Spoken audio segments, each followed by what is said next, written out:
Just incredible! Just incredible, man. Just incredible. Run the thing, eh? Run it! Let's get it, baby. What's going on, y'all? Just Incredible. Welcome to the Just Incredible podcast. I'm joined today by one of my closest friends and my true brother, man. I appreciate that. Jayson Cash. Thank you for having is my first guest on my podcast, man, and I wouldn't rather do it with no one else, man. I'm honored. It's a beautiful situation to have you here today, man. I'm honored for sure. And we were just talking a little bit off camera about how far things have come in just 12 months, man. Hell yeah. How's life been for you, bro? Shit, a roller coaster. Up and down. Hell yeah. Like Monday you on top of the world. Tuesday you humbled. Right. Wednesday is back up. Yeah. Wednesday, you figuring this shit out. So I'm just really enjoying the ride, like for real. It's really the early stages still, man. Right. And we talk Discovery mode. really discovery mode. And I'm sure as the days go, you see literally fans discovering you. Yeah, man, it's crazy, man. You'll go somewhere one day and nobody know you. Go somewhere another day and it's like few people know you. Then you go somewhere again. It's like everybody know you. It's really a trip, And I think the adjustment is getting used to the fact that it's like, damn, it's going to continue to grow. No doubt. Continue to do the work that you're supposed to do. It's going to continue. Building blocks. So yeah, LA is big as hell. You know what I'm saying? So, And when you think about the world at that, you know what I'm saying? Right. But speaking on LA, man, I just love the respect and love that you've been getting, man. I see a lot of people tapping in, and even ones that you might not know are watching. Yeah. They're watching the movement right now. It's crazy when you meet somebody and you wouldn't think they know what you got going on, and they like. My first thought when I meet somebody is to introduce myself, and Right. as I introduce myself, they like, nah, bro, we know you. We know what's up. We see what you're doing. Yeah, the game just did that to me when I seen them. I'm like, Wow. I was like, damn. You ran into the game, right? Yeah. Was that the LA function party? Yeah, I saw that. I seen the picture. It just makes me happy when I see those things because I've been such a fan of the games for so many years and what he means to this culture and this coast, and seeing him standing next to someone who I feel like is right now, It was a trip. right? Like I said, like you be thinking people don't know what you got going on. Mm. They, They do. yeah, they be knowing. They do. So let's move into the latest project, Read the Room. My brother, Man, this is an amazing body of work. Yeah. And there's so much I want to talk about this project, but first off, let's talk about the title of the project, Read the Room. It's so good for me. Yeah. Why that title, man? because that's literally what I did, man. I really paid attention to what was going on in the city, what was going on, even when I was playing the rooms, as just the spotlight wasn't on me or it wasn't about me. Just Right. sitting in the back, just watching, paying attention to what I like, what I didn't like, what somebody did better than I did, or what all the different things like I could change about my situation before I entered the room. So like ultimately, I looked at it like, if I met a kid or anything, and they were like, "Man, what's some advice you'll give me?" I'll literally tell them like, Read the Room. You know what I mean? Like, pay attention to what's going on. You might be in a room with some key players, man, and they give you the ox, and you play the wrong shit. That might happen. You literally have to Read the Room. and it's happened to me. Really? Hell yeah, for sure. I didn't get a chance to tell you this. I meant to call you the other day. I'll tell you the whole story off the air, but the track you gave me that we worked on for Hunger Flow originally that we're holding on to, that saved me in a session. That's crazy. It saved me, bro. Because when you, like you said, when you press play, you got certain people in a room. They're gonna take you seriously, based on the record that's coming out, Right. the motherfucking speakers. Right. And I meant to call you. I owe you a thank you for that. Nah, but it's a man. testament to you because nothing comes out from Jayson Cash that isn't that quality. And I think that's the stuff that people love the most, And man. see, I hope when people see this, they know it's not no cap in the regards of like you were around while I was making Read the Room. Thank like you, you yeah, came man. a lot of times before it became Read the Room, and you was listening to some of the shit I was working on. You seen what didn't make the project. Man, yeah. You know what I mean? Like you were around for sure, so it wasn't like we just gathered a bunch of songs. No. Like, fuck it, we gonna call it that. Like, No, it's nah, cohesive. We was literally in there working. But again, going back to that whole idea of, man, a lot of times I wasn't as intentional and I didn't think things through that way. I wasn't reading the room. But you get the best out the room when you read it. You got to pay attention. Yeah. And like my last thing is once this shit really work and I'm sitting down with somebody and they like, man, this is happening, you won this award, you on this, that, and the third. Well, how did that happen? I'ma literally tell them I read the room. Read the room. You know, so. Yeah, I stuck to the codes. Yeah, for right? sure. When did the dream start for you? Man, it's crazy. Like I've been around music my whole life. Like I grew up in the church. My grandparents were preachers, so like just definitely playing the drums at the church. My brother playing the piano. My dad played guitar and bass. Like I was around music. And when I was in elementary school, the girl that I liked in school, she liked Lil Bow Wow. So I was like, oh, I'll be the kid rapper like Bow Wow, so, you know, she'll like me. Right. So that's what made me start rapping, but you find different reasons to keep going throughout the process. I feel like I fall in love with the music aspect daily or, right. you know, all the time. Like you find a new reason to be in love with it. You know what I mean? Just certain things. Like even with my project being out now, like I listen to it different because when I first made it, it was just me and the homies listening to it. Yeah. And whoever was able to be in the studio with us. And now it's like, now I'm listening to it with people. Yeah. So now the world is digesting this. So now they're liking songs for different reasons than I like them for. Making you even be and like, it make me go back shit. and listen to it different. Yeah. You know what I'm saying? So I think that's some of the dopest things, especially when I see somebody that I've never met or somebody that don't know me personally. Right. And they talk about it on Twitter or talk about it on social media and they'll say some things because they don't know me. They just going off the music. So it'll make me go back and listen and be like, oh, damn, I didn't even think about it like that. You know, so. It's crazy. Yeah, it's crazy. It's dope. So the love for this shit is like literally growing and happening over and over. That's right. That's right. Let's talk about how the project kicks off, man. We got the Stay True record. Yeah. I love how the intro starts. I call it the intro because it's the top of the record.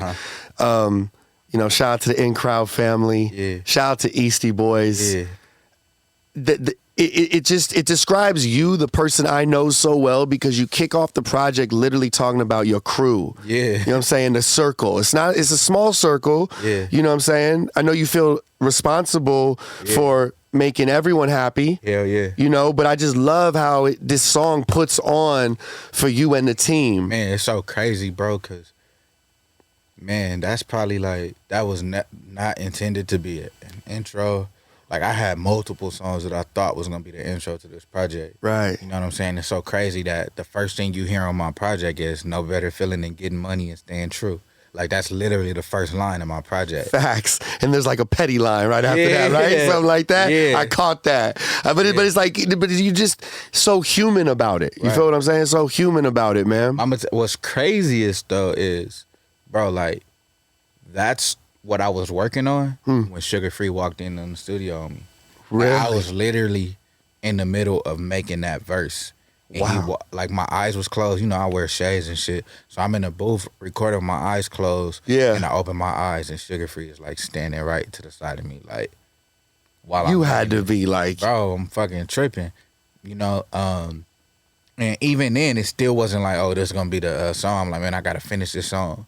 And I end up finishing it. And, you know, that holds so much value to me because it was like, he came in the studio while I was working on that. He gave his nod of approval of the record, and it's like it went on to become the intro that sets the tone of my project. Yeah, definitely. The stars aligning. Yeah, for sure. I love that record, man. You know, you mentioned fatherhood on the project as well. Yeah. Shout out to Carter. Yeah, it's a beautiful, beautiful, you know, opening to the project. Then we get to, you know, the next one that jumps out at me, of course, is Top Down. Mm-hmm. You and Mustard. Yeah. You know, this is the collaboration I didn't know I needed so bad. You feel what I'm saying? Like, hearing you and seeing what Mustard's represented over the last decade here, this is like a beautiful, like, connection. You know what I'm saying? How does this happen? Shit, man. Because not to cut you off, but I would assume that you don't just get a Mustard beat just from being from LA. Nah, so with that being said. Yeah. So A Day in LA, the guy who runs it, Dijon, he did a report card for. Okay. Yeah, I remember this. Yeah. Oh yeah, I remember this. Yeah, so shout out to Dijon. They gave me a D+ grade. Yes, a report card. I remember this. Okay. So I did a verse responding to my grade, not to him, but to my grade. To the grade. Because a lot of people get the misconception like I was mad at him. Like I see Dijon now, like he's I've pulled up on him. He's came to certain shit. Like I know y'all have had conversations. Yeah, like I don't have no problem with Dijon. Like me and Dijon straight. I like that. You know, but I responded, and the next morning, like Mustard reposted it and was like, "Yo, that's how you respond." Like I'm a fan. I'm Come like, on. damn. So Fuzzy hit me and was like, "Yo, Mustard hit me about you." I'm like, "Oh damn, that's crazy." So I had met him one time previous. Like I was on tour with Bino. Okay. I seen Bino had brought him out at the show, so I seen him at the Novo. We had took a picture together and everything. So that was I remember my that first time. show. Yeah, that I was remember my that first show. time meeting him. And then so I guess he asked for us like, "Yo, this the guy like I took the picture with and all that shit." So Mustard DM me, gave me his number, was like, hit me. So I texted him and then he called me. We chopped it up and I ended up in the studio with him that day. Look at that. But going back to just the whole squad shit, like, you know, that song with Mustard is produced by Mustard and the Eastie Boys. And the Eastie Boys, absolutely. Yeah, like I pulled up C Styles and JFK. We all came through, put up on Mustard, kicked it with him for that day, made a couple songs, and then Top Down was one of them. There's so many messages for me in that story, bro, because it's like you never know. We talked about in this business, it's tough to, in this culture, in this industry, not take certain things personal. Yeah. And this grade comes out, you know, and look kind of what birthed from it. You know what I mean? Right. You could have went 100 other ways with that. Right, so just imagine if I did the verse talking shit or just dissing Dijon. And just making it, like the energy, making it you know what I mean? Negative, it's like maybe Mustard might not have responded to it the same way he did. Or I've spoke to artists who they get that type of because I'm on the other side of the mic sometimes, right? And things that we say can make an artist not want to record anymore. Yeah. People would be surprised at that type of, you know, situation. So just dope to see you turn, you know, lemons into lemonade on that. But that go back to the intro when I say, I know that I'm petty. Quit telling me I'm next and I'm in here already. A lot of people always say, "Man, you next up, you next up." I hate that. I'm here now. I literally hate the phrase next up because it's like next up to do what? Like I just dropped a freestyle and I was just kind of talking in general just about, you know, rappers be so quick to be like, I'm next up. And I remember feeling the same way. Like, you know, I'm actually talking, you know, more so to just even myself, like my ego to even be feeling like I'm next in this bitch. It's like, what? Nah, we right now. It's the present, right? You know what I mean? Like I am in here, right? You know what I mean? I'm in the same space. Like I look at even as my peers. Yes, like there's people that's in the same age bracket that's so far ahead of me career wise, but it's like we in the same league. So I remember telling one of my close friends in this shit, like, yo, everybody don't come in the league as LeBron James. Right. You know what I mean? Kobe Bryant didn't come in this shit just, you know what I mean? Nah, it took a couple years. It took some years. Yeah. But he still went down as Kobe Bryant. Believe that. So, yeah, I'm not coming through the game like LeBron James right now, but it's like, you know, I can still go down like. Oh, no doubt. Plus you putting in them reps. You in the gym every day. So like I don't even be wanting to accept that thought of me like next when it's like we here right now. Right now. So I don't want to wait till next. Like we here right now. I love that. Another great message, man. Just Incredible podcast. Cash is here. The project is out. Read the room. Yeah. Let's talk about the song Might. I like this record because you really like the cadence, the flow. It switched up for me a little bit as the project starts to build. Why that song? Like, talk to me about creating it. That's Sugar Free Jr. right there, man. That's in your bag. Yeah, that's so crazy. Like, in your bag. That's literally that, man. You got Bishop Don Magic Wine talking. At the opener. Yeah. But Might is, the beat wasn't even made for me. It was actually made for another one of my homies, P1. So the Eastie Boys had a session with P1, and they made that beat for P1 on the spot. So I guess he didn't make a song to it that day. So when I heard it every producer that's my homie that's been in the studio, from the Eastie Boys to T-Reg to J Million, they know, don't play me a beat I can't have.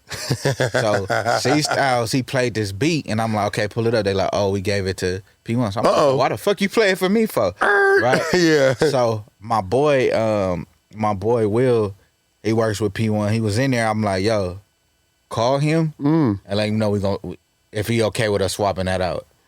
They called him. He was like, "Yeah, it's cool." And I made Mike on the spot, like, literally. But the song wasn't intended for me. Okay. But I feel like it was because it seems like that's really like a crowd favorite, right? Yeah, Like, yeah, no doubt. People's like personal favorite. A lot of people fuck with that shit, and I just feel like Mike was a good man, a good introduction to the city if you never been here. Yeah, it's that picture. If you It's didn't that grow picture. up here, if you don't know the feeling of like the backyard barbecues or going to World on Wheels or Skate Depot Right. or whatever, like if you don't know that feeling, it's like I feel like Mike definitely represents That part. Or sliding through the city listening to Dom Yeah. K. No, exactly. You feel me? Man, I remember when I made Mike, Yeah. I had a show with Bino at the Observatory maybe like a couple days later, and I was just chopping it with Dom and backstage, and I pulled my phone out. I was like, yo, listen to what I showed him the end of that song, like sliding through the city, bumping Dom K. You know, it should be just crazy. Like How the universe lines up. Hell yeah. We got 2 moments on the project where Dom Kennedy's on the record, man. Yeah.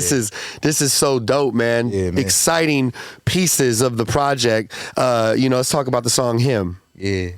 Let's talk about the song Him. Yeah, man, that shit was, man, another one. Like I was just in the car, man. I was riding through LA, man. I was in like South Central. Yeah. And I called Fuzz. I'm like, yo, would it be hard to get Dom on the record? He was like, Dom. Got off the phone, he called Archie, like, yeah, we're gonna pull up on Dom next week. I'm like, wait, what? Yo, shout out to Fuzz, shout out to Archie, baby. Yeah, so I went to the studio and just started trying to make stuff. Like, I had never done that. I've never tried to make a song to fit an artist, but this was the first time I got in that bag of like, man, I knew I was putting, Dom on the record. And then I pulled up on him. I played him some music. Then I played him that song, ran it back, and then, shit, man, the rest was history. But it's crazy.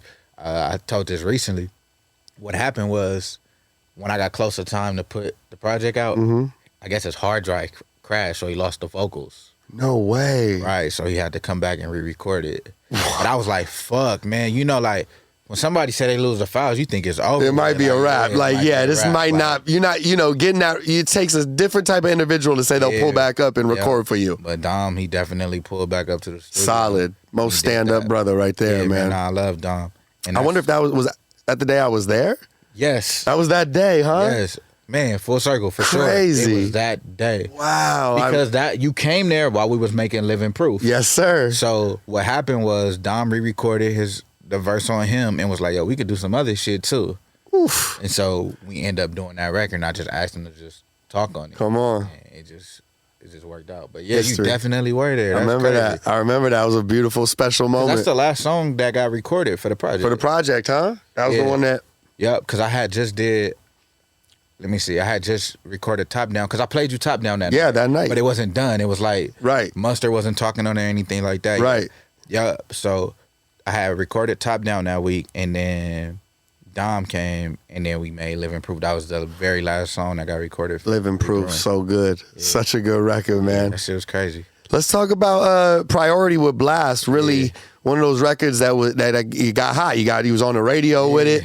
Yeah. Playing it in the clubs. Yeah. Was that like released around pandemic? I feel like a little bit, or It was or right at the definitely, tail. It was Tail end? Came out maybe July of 2020 of 2021. Yeah. So I just remember like It was just kind of getting back to that. it wasn't all the way back to normal yet, but it was kind of getting there. Talk about a little bit about your relationship with Blast, because you talk about guys who are right now. That's you and Blast. You know what I'm saying? Blast is actually who I told that story, that thing about. Like, man, I told him, like, man, I'm thankful that you came in the league like LeBron James. I'm like, I didn't come in like LeBron. Everybody don't come in like LeBron, but you cracking doors and pushing barriers that make it easy for us to slide through. Yeah. But yeah, I've known Blast a minute. Priority came about us just having a regular conversation on the phone. He said he was gonna pull up on me. I was in the studio already recording. I was like a verse in. He came in, heard the verse, and put a hook on it, and then I added a second verse. So he was literally there. That's one of the dope things about this project, because outside of originally him, every verse or every hook or whatever was like recorded with me. Of course, yeah, right there with you. You know what I'm saying? Like it was all recorded with me there. So like, yeah, Blast was there. We cooked that in the studio, like, and we shot the video. And Video's fire. Then I actually kicked off my year this year on New Year's. Blast brought me out at the Novo. At the concert, we yeah. together. I love seeing that, Yeah. man. The city sticking together. Yeah. you know, making big movies like that. Yeah. It's how it should be. When things aren't going as planned, you know what I'm saying? And there's a lot of people don't see it. You know, they see a lot of the wins, but there's days where, you know, we question certain things. What's kind of your process to just snap out of it in a sense? What do you think about? Who do you think about? Who do you call? Who calls you? I think about Carter first, for sure. Yeah. Definitely think about my daughter. I think about my team. I think because, you know, like we all in this shit together. So I can't just fold on them. Right. They've sacrificed for me as well. A lot of times I call my older brother, my big brother Hammy. He was originally like, man, like he was my producer. He used to make all my beats. He used to mix all my stuff. Like he's been like very instrumental in not just my career, but like just my growth and development, like just as a man. As a like, man, he's yes, real sir. big brother, you know. Yeah. We only 2 years apart, but you know, I can call my brother for a lot of things. Man, like, but in recent times, I literally read like the quotes. Like if you look at the cover for Read the Room, everything that's written on the cover, like I picked out, like I typed those up for somebody to write on there. So I read a lot of what's on my cover as a reminder, you know. So like there's this one quote that I got from my grandfather. He always used to say, "Don't let bad news shake your faith." So like in this shit, a lot of people don't know. Damn near everything goes against the plan. Yeah. All the time, Right, bro. Like right.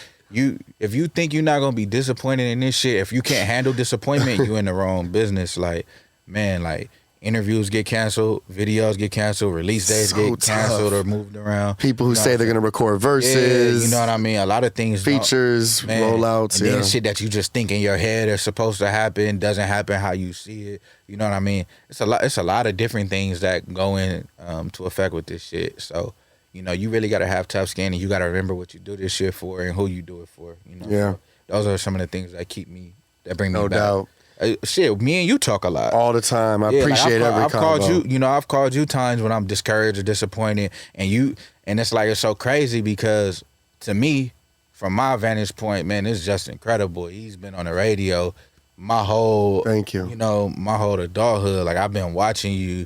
You know what I mean? And Thank the you. Lakers, I watch y'all go do million views on a freestyle and then do it again and again and again. So when you tell me about different, like just day-to-day shit that you deal with or whatever, it's like, well, shit, it's a reminder. Like we all go through it, that. but it's just everybody don't persevere, and that's what separate like Right. the great and the ones that can't. What Jay say? He said the one thing I never did was I didn't give up. Man, Do not give up. yeah, Nip Talk to too, the just fans. didn't quit. Who said that? Nip. Oh, Nip, Yeah. for sure. Exactly. Just That's- didn't quit. Yeah, that's written on my album cover as well. Like, Yeah. you know, So just good. didn't quit. Like Reminders. my knuckles say never fold. Like that's literally what me and my crew, like my homie, we stand on that, man. Never fold, regardless of circumstances. Like we're gonna keep applying pressure. So even with like Read the Room, it's like if Read the Room don't slap that hat off, cool. I'm gonna double back with some more, and I'm gonna give you some more and some more and some more until you can't ignore me. That's right. That's right. You know what I'm saying? I can't get through the interview without shouting out Carson. I know how Come much on, it man. means Carson to you. in the house, man. Carson in the house for Carson real. in the house, man. Some greats from Carson as Hell well. Yeah, man. Absol. Man, he you came name out it. at my release, Yeah. man. Absol, Reason. You know, there's a lot, man. Brandy came from Carson, Ray J, my boy D Shit played Pocket, All Eyes on Me.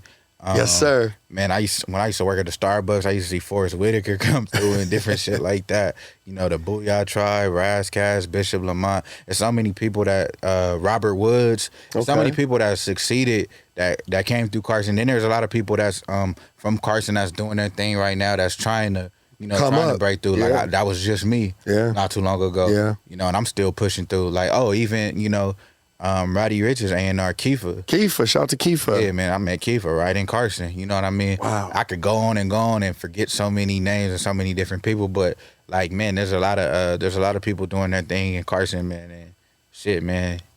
It's a melting pot right now. Absolutely, absolutely. Do you know all the like super secret vibes at Starbucks, like the good? Like I need to learn about that menu from I you, was bro. when I used to work there, I was in there experimenting. 'Cause I used to You work put at it the one- together. Oh yeah, I used to work at the one on Albertoni, so it was like a gas station right behind it. And I remember I used to go in there, I'd buy like Reese's and shit like that, and come back in my job and throw them in while I'm making a vanilla bean like frappuccino and shit. I was just in there just experimenting. Yeah. Yo, this is crazy to me. It's actually light bulb just went off in my head because we're gonna do the deep cover segment in a little while, and the next two people on my list that I want to ask you about is meeting and being in studios with Snoop Dogg and Dr. Dre. Man, Let's start with Snoop Dogg. so Snoop, it's crazy because before Read the Room came out, me and Fuzz put up on Snoop and I played him Mike.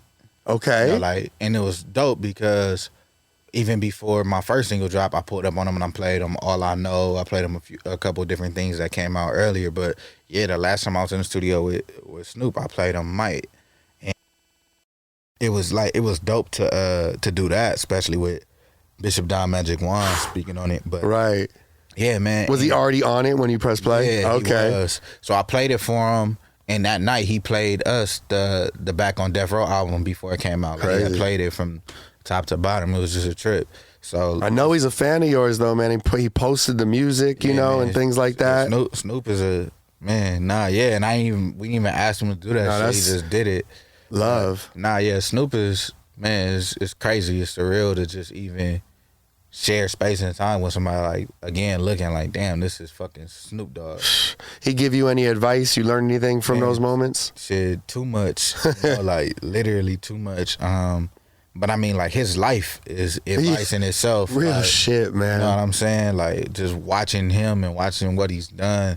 One thing that I took from him, it wasn't even something that he just straight up said, it's just like, his ego is removed.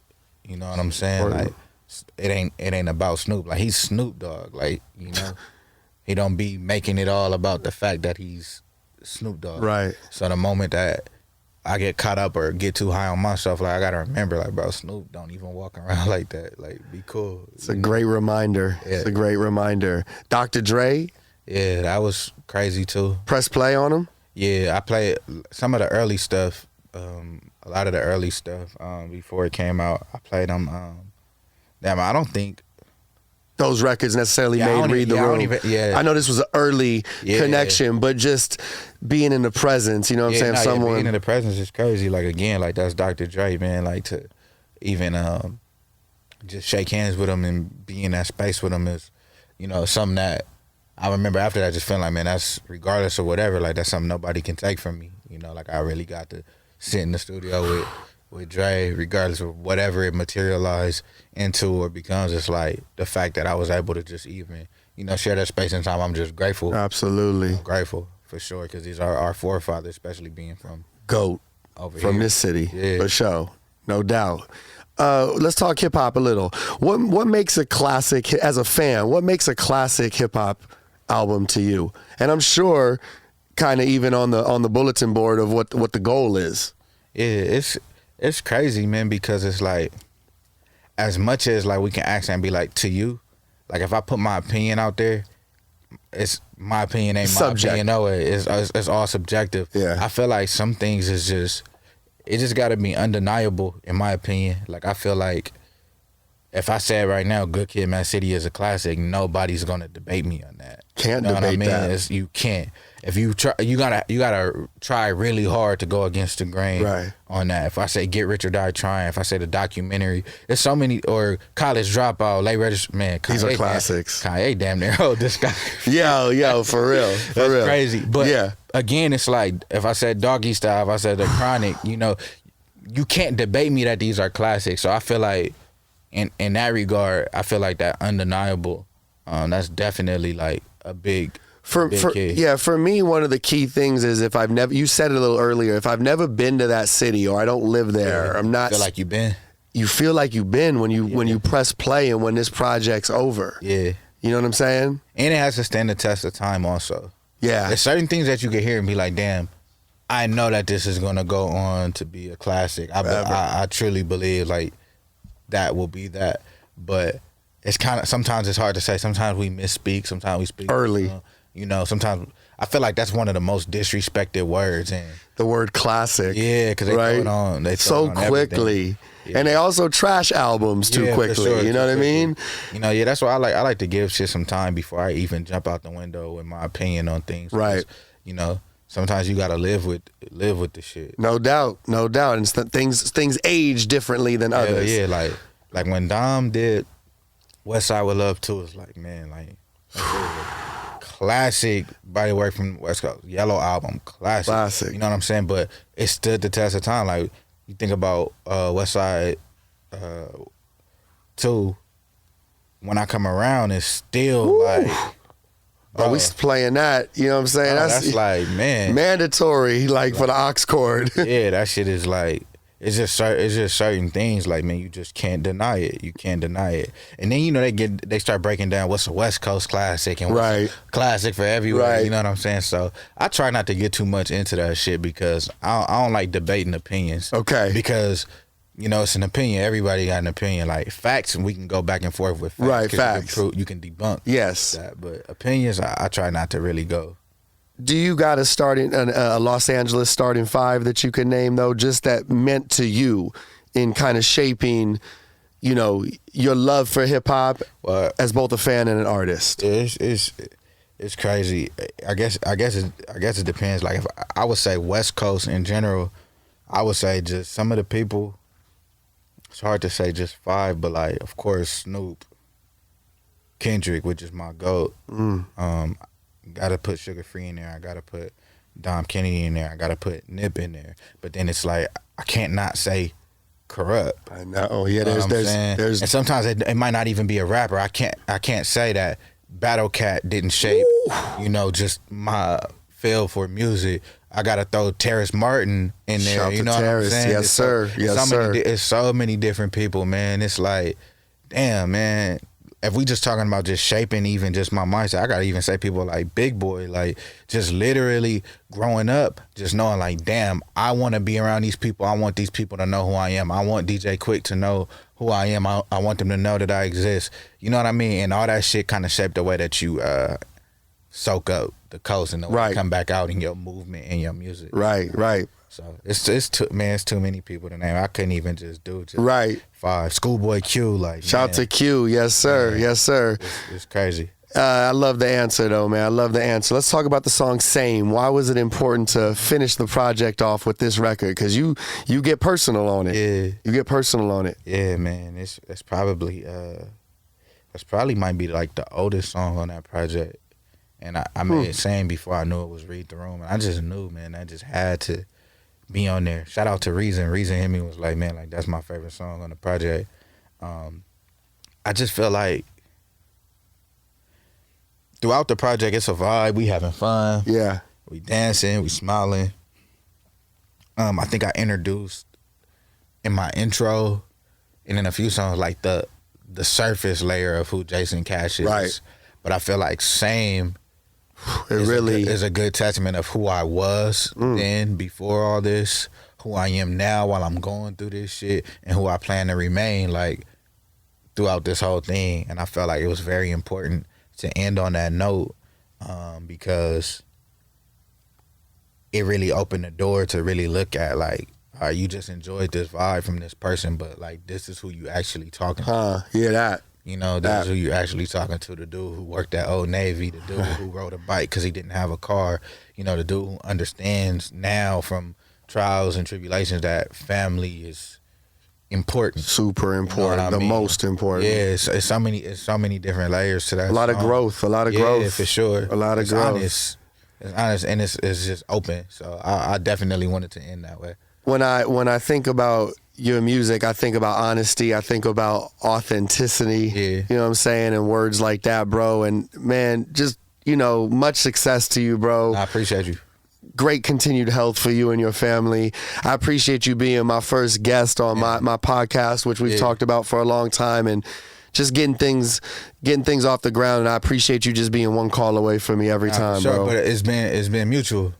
Yeah. You know what I mean? Anytime I need you, like whether it was for myself or calling you for somebody else. Right, you know? right. Absolutely. Calling for a friend or anybody, like you've never just closed your ear to it. Or even if I just had an idea or just a thought, you know. So I definitely appreciate that as well. Man, my pleasure, bro. It's an honor, and we gonna keep it going. Like you said, we got Right Now, and we got a long journey ahead of us. Yeah. Read the Room is out right now. I mean, this is for the summer specifically. Hunger Flow is out right now too. Ooh, my brother.